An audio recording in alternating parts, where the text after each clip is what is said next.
पुरानी दुनिया की बात है, जहां मायावती नामक एक जादूगरनी रहती थी। उसका जादू सबसे हटकर और अनोखा था। एक दिन वह अपनी जादूगरी से एक छोटे से गांव को लपेट लिया।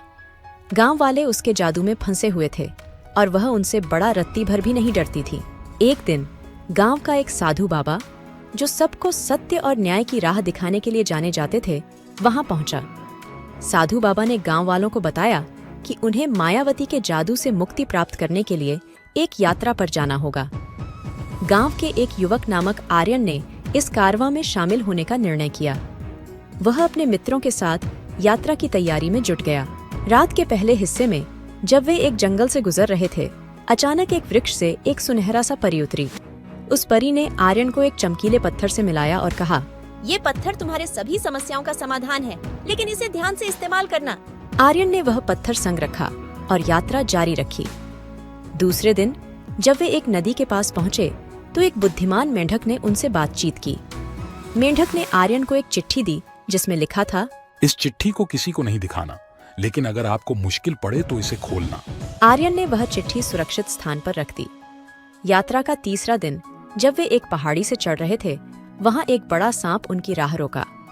सांप ने कहा, तुम्हें मुश्किलों का सामना करना होगा, पर ध्यान रखो, आत्मविश्वास हमेशा बना रहे। अगले कुछ दिनों में आर्यन ने कई और रहस्यमयी चीजें प्राप्त कीं, जिनसे उसने मायावती के जादू का सामना करने के लिए तैयारी की। यात्रा का आखिरी हिस्सा था जादूगरी का दरबार। मायावती ने आर्यन को देखते ही हंसते हुए कहा, तू कैसे आया यहाँ बच्चा? तू मेरे जादू को टाल नहीं सकता। आर्यन ने एक बारीक सी मुस्कान के साथ कहा, मैंने तुम्हारे जादू को हराने के लिए अपना खुद का जादू सीखा है। मायावती हंसी में बोली, ठीक है, तू दिखा सकता है कि तू मेरे सामर्थ्य का सामना कर सकता है या नहीं। आर्यन ने अपनी पूरी यात्रा के दौरान सिखा हुआ जादू दिखाने लगा। एक एक करके मायावती के जादूगरी की सारी बातें हराने लगा। अचानक आर्यन ने उस सुनहरे पत्थर को निकाला और कहा, यह तुम्हारा जादूगरी का सबसे बड़ा रहस्य है। मायावती, ये सच्ची शक्ति और सच्चा जादू है जो तुम्हारे और मेरे बीच का अंतर है। मायावती की आंखों में चमक आई और उसने कहा, तू जीत गया आर्यन। इस पत्थर में सच्ची शक्ति है जो मैं नहीं समझ सकती थी। गांव वालों ने मायावती से क्षमा मांगी और साधु बाबा ने उन्हें सबको एक साथ रहने का महत्व सिखाया। आर्यन ने यह सिद्ध किया कि असली जादू वह है जो सच्ची शक्ति और समर्पण से आता है।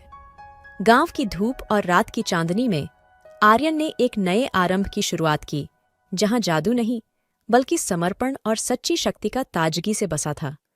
गांव वालों ने भी उसके साथ मिलकर एक नया जीवन आरंभ किया और उनका साथी बनाया। इस कहानी से हमें यह सीखने को मिलता है कि हमारे पास हमेशा सच्ची शक्ति होती है, जो हमारे आत्मविश्वास और समर्पण से आती है। जादूगरी नहीं, बल्कि असली जादू है हमारा नैतिकता और ईमानदारी में।